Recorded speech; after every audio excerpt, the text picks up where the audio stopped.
E aí, como a Sandra já assistiu, não sei se o Otávio conseguiu ver a última aula, né? Que eu ia dar, eu não só vou dar uma visão geral, né? Na nossa primeira aula sobre o livro, deixa eu colocar aqui. Nós focamos, assim, falamos rapidamente da vida do Joyce, porque, como vocês viram, quem viu o material, né? Coisas do material, e nossas conversas também, nós falamos que a vida dele, nós vimos que a vida dele tem muito a ver, né, é quase uma autobiografia aí do Joyce, né? Então, muitas coisas que a gente conseguiu falar sobre a vida dele é muito fácil relacionar ao livro, né? E a gente passou tudo isso aqui, né? Quem está lá gravado, vocês podem ver, e também tem no material. E aí nós estudamos o primeiro capítulo, o segundo e o terceiro na primeira aula, e hoje nós vamos só o quarto e quinto, né? Ficaram dois porque o quarto é bem menor, né? Ele não é tão grande, o quinto que ele é mais extenso um pouquinho, né? Que vai até o final do livro. Mas, vamos lá. Então, nós terminamos, né? O terceiro capítulo, ele acaba com a experiência sexual, né, do Dédalus, essa primeira experiência com essa prostituta, e o remorso que ele ficou, que ele viveu, principalmente naqueles dias do retiro espiritual, né, o retiro que ele fez na escola, onde o padre lá, com as suas homilias, né, sobre o inferno, purgatório, ficou trazendo esse exercício, né, imaginativo, como a gente falou na última aula, para o Dédalus, não para ele específico, né, mas isso serviu para ele, e da forma que o Joyce escreveu, nos fez também nos levou a refletir também muito na nossa própria vida, né, que a gente comentou isso logo no finalzinho da aula, como essa leitura desse terceiro capítulo, principalmente, ele é uma leitura que você pode fazer todos os anos ou sempre que precisar, né, sempre que nós esquecemos a nossa condição, ler esse terceiro capítulo é muito importante, né? É de grande ajuda. E aí, ao terminar, né, passando para o quarto capítulo, que é o nosso de hoje, né? Então é quando Dédalus retorna à fé através de uma reforma moral e se dedica a uma vida de pureza e devoção. Para isso, ele se dedica a serviços religiosos. Os diretores da escola, vendo o envolvimento espiritual do Stephen propõe que ele entre no sacerdócio, né? Então, aquela fala logo do comecinho do quarto capítulo, que ele tem com algum padre da escola, e ele vem, né, você é um rapaz tão devotado, né, é, tão fiel, né, à igreja e a Deus, então, por que não, né? Você é uma pessoa ideal, né? É a melhor pessoa, a melhor escolha para a vida, para o sacerdócio, né? Mas aí começa ele começa a se imaginar como, né? E não cai bem, não é a vocação dele, ele não ele faz esse exercício de imaginativo justamente para pensar, né? Como seria? Será que eu me vejo realmente? Só que a gente viu que não era, né, a praia do Stephen, e apesar de pensar sobre essa possibilidade, ele pensa, ele reflete, ele ainda se sente atormentado pelos desejos carnais.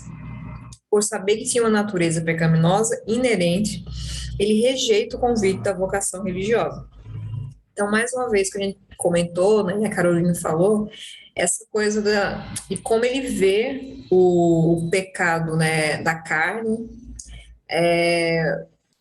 o mais absurdo, né, o maior pecado de todos, porque, como a Carolina falou, né, o assassino, ele falou, né, era melhor que tivesse assassinado, né, alguém, e por isso é a grande, assim, o grande problema dele, né, desde que ele começa essa vida na adolescência, é o grande problema dele, ele se sente sempre puxado por isso, mas ele não consegue administrar muito bem, ele vê isso como uma derrota total da pessoa, né, ali, o que seria um dos piores pecados. Mas a gente comentou, inclusive, pensando na Divina Comédia, como talvez essa visão do Dédalus e talvez do Joyce, né, seja uma visão meio distorcida das coisas, né? Então, ó, ele rejeita o convite da vocação religiosa, tá? Então, ele coloca fim a isso, mesmo os outros vendo ele como um possível, né? Um possível para essa vida, né, de sacerdote. Bom, depois ele entra, né? Quando ele entra na universidade, entende que pertencia a outra estirpe e decide moldar o seu destino sendo um artista, né? Então ele tem essa descoberta, como a gente vai falar daqui a pouco, lá na faculdade, na universidade, né? Ele estava meio perdido, ele sempre foi meio deslocado ali, né? Ou ele quer dar, ou o Joyce queria dar essa impressão dessa personagem, né? Como sempre deslocado, tá na festa infantil, mas não tá lá muito bem. Tá junto com os colegas, né, de uma escola católica, mas é um pecador, né? Eles colocavam assim como sempre um de fora, né? E aqui, quando ele chega na faculdade, ele começa a se descobrir como esse artista, né? Que é o título do título do livro, que é o retrato do artista quando jovem, né? Então, ele vai levando toda a narrativa até chegar nessa descoberta, né? Do Dédalus como um artista. Então, ó, a sua decisão de abandonar uma vocação religiosa o faz perceber que agora ele é livre, livre para prosseguir ou perseguir os prazeres da vida através da arte, né? Daqui a pouco a gente vai ler aqui, eu separei para a gente dar uma lida, né, uma relida, e uns trechos como ele descobre essa liberdade, né? Como ele descreve essa descoberta aí da liberdade através da arte, por meio da arte. Então, nesse dia, né, no dia da descoberta, ele descobre com sua irmã também que a família se mudará, mais uma vez por razões financeiras, né? Então, sempre a família está sempre tendo que se adaptar de alguma forma por questões financeiras, né? E a gente lembra da vida real do Joyce também, como foi assim, né? Com o pai dele, com os problemas que o pai dele tinha de bebidas, de jogos, por aí vai. Então, ansiosamente, aguardando notícias sobre a sua aceitação na universidade, Stephen vai dar um passeio na praia, onde observa uma jovem caminhando à beira-mar. Então, aí começa, a partir dessa jovem, a descoberta aí do artista, né, do Dédalus, que até então ele não conhecia. Então ele fica impressionado com a beleza dela e percebe em um momento de epifania que o amor e o desejo de beleza não devem ser uma fonte de vergonha. Então, finalmente, né, ele chega aqui a essa descoberta que por isso que é tão forte até os momentos, né, até o momento anterior a esse. É tão forte essa visão desse desejo, né, que ele tem, como se fosse coisas antagônicas, né, que não conseguissem ali se resolverem, né, e aqui, nesse momento, ele consegue entender, perceber nessa epifania, que amor e desejo de beleza não devem ser uma fonte de vergonha, né, a partir da visão dessa moça, ó.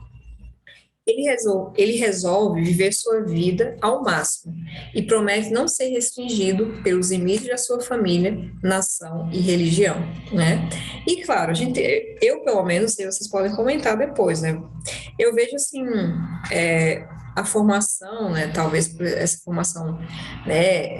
Em uma escola com jesuítas, né? Então, vocês imaginam como a rigidez ali das coisas, da religião, a religião em casa também, a forma, né, o próprio país dele, a Irlanda católica. Então, é tanto, às vezes, assim, né, a gente vê isso até hoje, né, as pessoas jogam tanto isso, né, ó, com medo, medo, medo, né, você não pode ter desejo, só que a gente tem desejo, né, o problema você não vai resolver dizendo que não tem, né, você tem que explicar e saber como fazer, o que agir com esse desejo, né, como você levar ali, ou canalizar, esse desejo.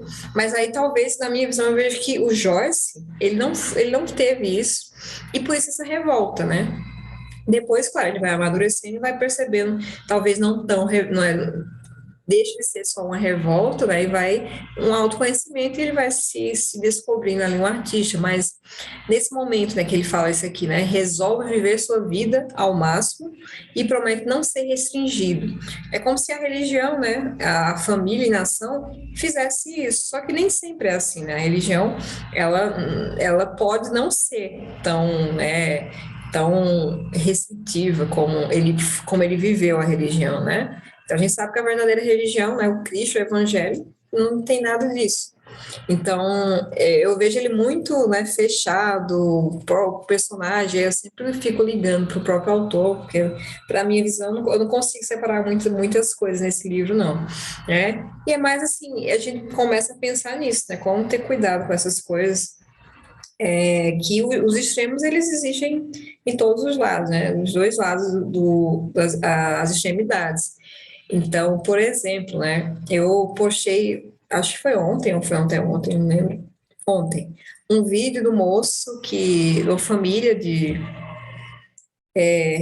angolanos, que o irmão foi morto, né, lá no Rio de Janeiro, porque ele foi pedir salário, estava atrasado, e aí deram um cacete nele até o rapaz morrer, né? E aí, bom, o rapaz é negro.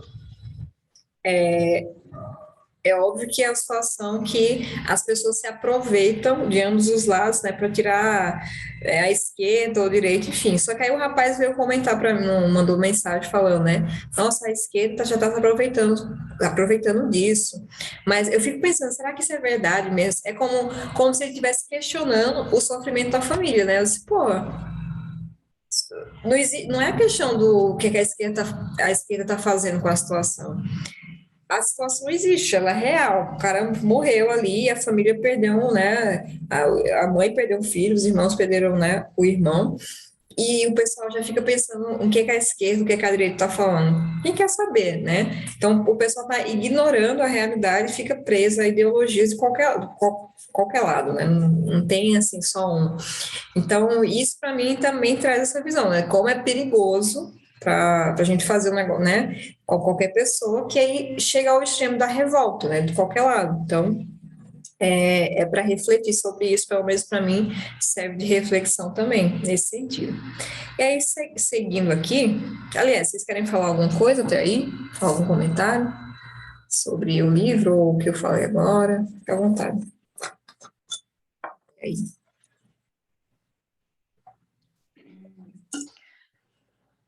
Sabrina, deixa eu pôr o vídeo aqui. Não, essa... Eu não participei do encontro passado, né? Do terceiro capítulo, né? Que até você e a Carolina comentaram aí dos sermões. Hoje, assim, a gente... Acho que todos nós, né? Somos cristãos aqui no grupo, não sei, mas para um cristão já adulto, que já tem um caminho já, se eu ouvir esses sermões... quando eu li, assim... eu não me ative ao personagem, mas eu achei até assim, uma catequese. Você acha, eu falei, nossa, demais. Mas para ele lá, para o personagem, né, aos 14 anos, vivendo num pecado, né?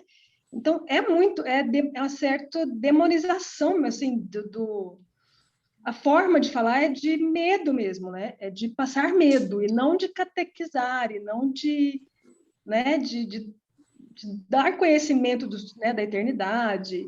Então, isso é muito... Né? E eu, às vezes, fico assim, não, eu fico meio que pensando fora do personagem, mas para o personagem, aqueles sermões ali, acho que foram assustadores mesmo, né? Eu estava lendo sobre isso que você falou, Sandra. Eu estava lendo até uma passagem sobre esse livro, e uma explicação talvez seja que estava falando que nesses colégios de jesuítas e tal, eram muitos meninos, eram tipo 300, 400 meninos. E talvez que eles usassem esses sermões tão fortes para realmente controle, porque é difícil você só chegar a explicar, olha, você não pode fazer tal coisa por causa disso. Eles simplesmente, pelo medo, tentavam controlar esses meninos para que eles não fizessem essas coisas. Os sermões eram tão... Porque, tipo, aquelas passagens sobre inferno, gente, eu achei o inferno de Dante um passeio no parque, perto daquilo que eu estava ouvindo, que eu estava lendo ali. Então, eu achei essa colocação interessante. Talvez realmente fosse essa coisa da religião ser tão ferrenha naquele momento para controlar as pessoas, ainda mais naquela época. Pensa assim, até nos colégios de meninas. Hoje já é triste. Pensa para uma menina naquela época que na adolescência aparecesse grávida ou com algum rapaz. Então, o medo fazia que eles fossem controlados. E nos internatos, né, assim, a educação é praticamente né, assim, dos padres, né? A criança vai para... Então, assim, é muita coisa, né? A gente se colocar no lugar do personagem não é fácil mesmo, né? Eu queria falar um negócio. Veja bem, é, eu sou cristão, eu sou católico, e eu achei impressionante como o Joyce sabe, né, a disciplina, o catolicismo, né? Ele fala de dentro, ele fala de dentro mesmo, né? Inclusive, a coisa é a seguinte, ele vai colocando, eu senti assim, inclusive eu falo de uma experiência minha mesmo, né? Conversão, de tudo. Eu acho que tem que entrar nesse ponto assim, né? Não é questão de ser ideológico, não. Mas eu achei que o Joyce ele mostra assim um insider, né? Um cara de dentro mesmo. Ele sabe, ele aprendeu aquilo ali. E não só ele aprendeu, como ele aprendeu coisas profundíssimas. Tudo que ele diz naquela parte do inferno é pura verdade. Como é terrível. Quer dizer, você tem que entender que você não é... Primeiro, você tem que entender que a vida não é só essa que a gente está aqui.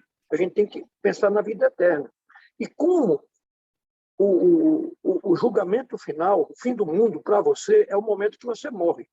Então, se você morrer em situação de afastamento de Deus, você vai para o inferno. Eu acredito, como cristão católico, que isso é verdade, isso é verdade, né? E isso deve dar a gente um medo muito grande. Eu acho que hoje a gente vive, por exemplo, o jesuíta, né? Se você for ver o jesuíta de hoje, é exatamente ao contrário. É só ver o cara que está aí, né, ocupando a cátedra, não. Ele fala exatamente ao contrário, irmão. Pode fazer o que quiser. Então, ele faz o que quiser que tu vai para o céu. Você não tem esse negócio de inferno. O inferno não existe e você... entendeu? Então, você ter em si, né, aquele sentimento fortíssimo de que você está aqui, você está numa passagem que a vida não é só essa, a vida é a eternidade. Você é uma alma. E outra coisa, quando você morre, você congela. Aquele momento é o seu julgamento, é o seu momento. Você não pode mudar mais. Depois que você morrer, não muda mais, né? E que isso que leva a você, por exemplo, todo o Sermão da Montanha, se você não entender dessa maneira, você não vai entender o Sermão da Montanha, né? Bem-aventurados os que sofrem, bem-aventurados os que padecem, bem-aventurados os que isso, que aquilo.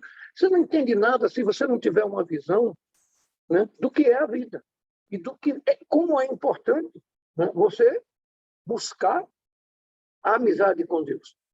Então, agora, o que acontece com o Joyce? Como no começo, como na parte que ele estava buscando sexo, aquela coisa, ele vai aumentando e vai aumentando e vai aumentando e vai virando um louco, como uma coisa louca, né? Então, de repente, ele começa a ficar louco. Aquela loucura dele e a busca dele de perdão, a busca dele de confessar, a busca dele o alívio que ele teve quando ele se confessou, é uma coisa muito... É assim que deve existir na gente. Eu acho que é assim que a gente deve ser, né? Agora, aí depois ele ficou naquela coisa. Então, parece assim que ele vai radicalizando, depois ele passa para outra coisa. Para mim, esse livro foi muito... me deixou muito assim, pensando, né? Porque eu não sei, talvez seja ele mesmo, né? Assim, a vida dele mesmo, né? Mas, assim, eu prefiro não ver, porque uma coisa que eu queria dizer é que essa ideia de que no tempo antigo era terrível, no tempo antigo era horrível, as pessoas não podiam fazer isso, não podiam... não é a verdade, não é? Eu acho que a verdade, a vida num tempo que passou aí, ela era boa. As pessoas tinham era boa no sentido do seguinte, era mais real, quer dizer, as pessoas tinham uma direção da vida, as pessoas pensavam, a minha vida é para alcançar a salvação, alcançar a vida com Deus. E não só ser um bom médico, ou fazer sucesso, aproveitar a vida, essas coisas todas. Né? O problema é o exagero, né? Porque tudo nessa realidade, ela é tensão. Né? Você tem uma tensão. Né? Uma tensão, a gravidade é necessária, mas você tem que ter uma tensão, você tem que ter a ideia de que Deus, ele é bondoso, ele quer o seu bem, né? Mas, ao mesmo tempo, se você abrir uma janelinha, é isso que aconteceu na modernidade, né? As pessoas abriram a janelinha e entrou tudo. Hoje é o contrário, né? As pessoas não têm mais aquela ideia de que você está ali. Eu acho que é muito complexo a coisa, né? Não é uma coisa simples, entende? E o Joyce, ele vai levando ao extremo, em cada momento é um extremo, né? Inclusive, o cara escreve de uma maneira impressionante, né? Do ponto de vista de literatura, de arte, de poder de expressão, é uma coisa tremenda, né? O discurso do cara do cara que a catequese que ele faz lá no retiro, né? É assim, se ele fizesse isso temperado, seria perfeito. Ele introduziu a pessoa a sentir que é a pessoa perder a graça, o que é a pessoa perder a amizade com Deus. O que tem de pior do que você perder a amizade com Deus? Mas você tem que entender o quê? Você tem que entender que Deus é misericordioso também. Né? Eu não sei direito, essa é uma coisa que não sei se vocês estão entendendo o que eu estou querendo dizer. Né? Sim, eu entendi, seu Otávio. É isso mesmo. Grau de conhecimento, né? Ele realmente fala com um cara de dentro, né? O cara... eu queria até conhecer mais um pouco ele, essa coisa toda assim. Eu estou lendo, inclusive, outros livros, assim, a história dos santos, né? Passaram por uma experiência de sofrimento. Ou, por exemplo, um cristão que para não negar a Deus, né? Para não negar a Cristo, ele vai e é estraçalhado por leões, né? Ou é morto por espada. Quem pode falar mal disso, né? As pessoas os próprios apóstolos, né? Quase todos, acho que só São João e Judas, né? Outra coisa interessante, né, Judas, né? Eu acho que uma experiência dele foi a experiência de Judas, né? Que ele foi demais até desesperar-se da própria salvação, né? Então, o São Pedro, ele fez uma coisa também, traiu, negou essa coisa toda, mas depois ele teve uma coisa completamente oposta de que foi Judas. Judas suicidou-se, né? Porque Judas, ele chegou num ponto de desespero da salvação, né? Que é uma coisa terrível, né? Que leva ao suicídio. Né? E aí ela fica pensando, mas o cara que se suicidou, mas e são coisas muito profundas, muito difíceis, né? E que a gente tem que saber que, sei lá, temperar, né? Eu estou aí falando um pouco de mim, né? Mas eu achei incrível, né? Achei muito incrível. Desculpa, falei demais. Não, mas é exatamente isso, né? Quando eu falar para não ir aos extremos, significa isso, né? Não é que a igreja não pode também só ficar pregando paz e amor, né? Tá tudo bem, Jesus te ama. Tem que pregar também o outro lado, né? Do inferno que existe realmente. Só que a igreja é muito sábia também, né? E Deus sabe o que usar em cada momento ali. Às vezes, a minha própria conversão, eu não vou falar isso agora para não ficar não comer tempo aqui, mas se Deus tivesse usado, se fosse usar um pessoal da Rádio Trad, igual a gente fala, né? Para me converter na época lá, eles não conseguiriam, porque a linguagem deles, para mim, não servia de nada. A forma. Então, Deus usa o que ele quer, do jeito que ele quer, né? Então, isso é o que é o legal, isso que é a realidade, né? Então, assim, a realidade existe e Deus, né, a própria realidade, ela vai se adaptando ali ao que for preciso a cada pessoa, a cada época, né? E assim vai. Então, eu não sei depois a vida do Joyce, eu não estudei tanto sobre a vida dele, né? Mas talvez esse momento de revolta, né, que ele teve, depois ele foi entendendo, né, o que ele teve de formação que foi preciso, né, ele foi entendendo, amadurecendo essas ideias também, e deixou de ser só uma revolta, assim, contra a igreja, contra a família, e ele entendeu. Aí se achou como artista, ótimo, mas eu posso ser artista também, posso, né, ter minha religião, posso ter minha família, né, não precisa deixar de existir essas coisas para você ser um artista, né, então talvez ele entendeu isso depois. Eu vou voltar a compartilhar aqui. Posso comentar só um pouquinho, Pode. Sabrina? Uhum. É que eu só comentar essa parte, assim, para não passar em branco, de que essa parte do inferno, né, como ele conseguiu fazer com que, conseguiu sugerir com que nós imaginássemos um adolescente que foi criado sempre ali numa esfera ali muito moralista, vamos dizer, e assim que ele comete esse pecado, a consciência dele fica pesada assim de tal forma, né? A gente percebe até no fluxo de consciência dele aí da adolescência que ele cede muito a esses estímulos externos. E aí, uma vez que ele cede e uma vez que ele vai para o retiro, aquilo é muito forte na consciência dele, né? Então, ele usa até esse livro do... Esqueci o nome agora, né? Santo Inácio de Loyola, né? Para fazer a gente imaginar, e realmente nós, leitores, conseguimos imaginar aquela tensão ali do garoto, adolescente, vindo dessa esfera moralista, e aí você tem esse impacto da pregação na cabeça desse jovem. E logo depois, a rejeição, né? Porque realmente, como você falou, ele não soube lidar com isso.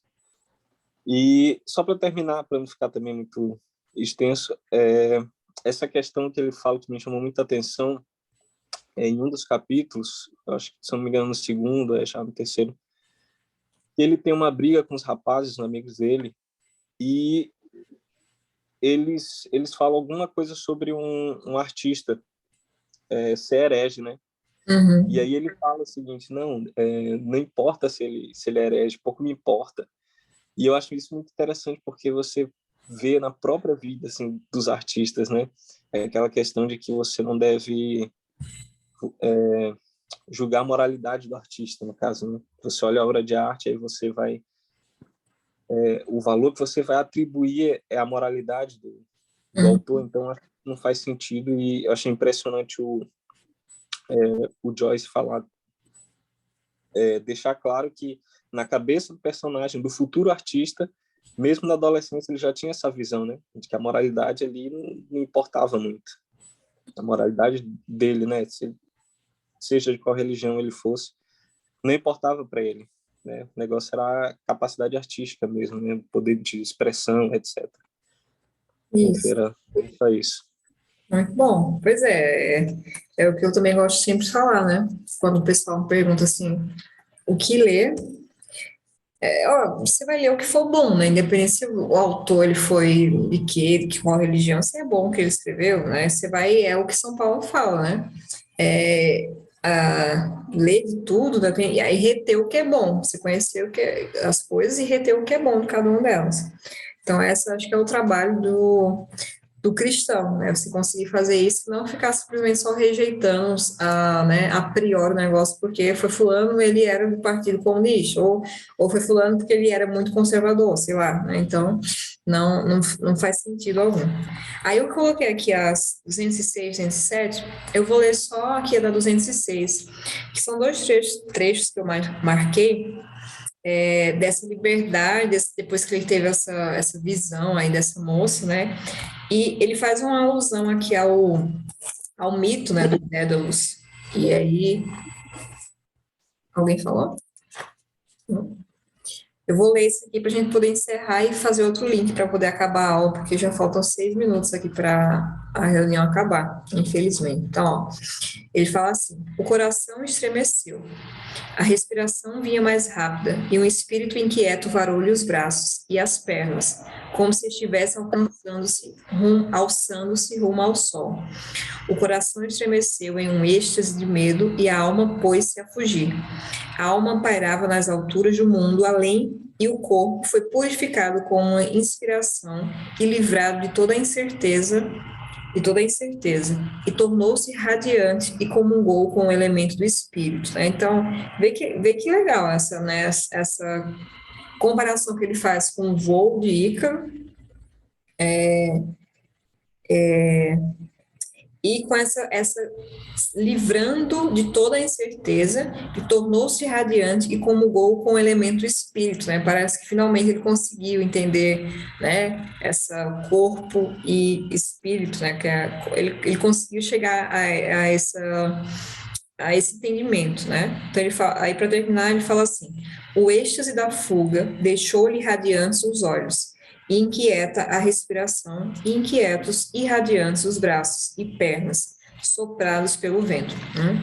Então, é esse momento aí de epifania do Dédalus, fazendo o Joyce fazendo essa referência, né, ao próprio mito, muito legal.